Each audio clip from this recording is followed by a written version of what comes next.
Hello guys, kakatapos lang natin kumain kaya kain tayo ng prutas. Kinuha ko lang kanina, bagong pitas to. Bayabas at saka sarali. Yung ibang mga province guys ay hindi nila alam tong prutas na ito. Pero sa amin kasi marami.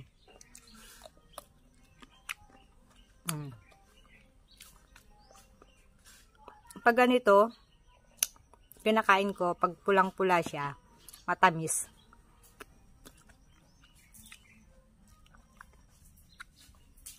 May buto rin to guys. Pag ganito naman, yan ganyan, hindi pa masyadong hinog, hindi pa masyadong pula. Ginagawa namin para mawala yung pakla. Mapakla kasi to guys pag ano ganito. Hindi pa siya pula. Yan, nilalamog namin. Ganyan, ganyan. Bago kainin. Nawawala yung pakla niya.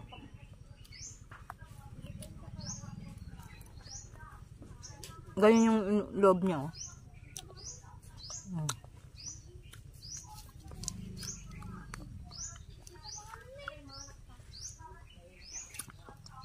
Napakarami nito guys.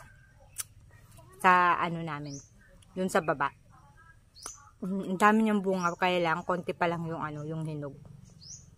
Mahirap lang kasing kumuha nito guys. Kasi, ano, matinik yung puno niya.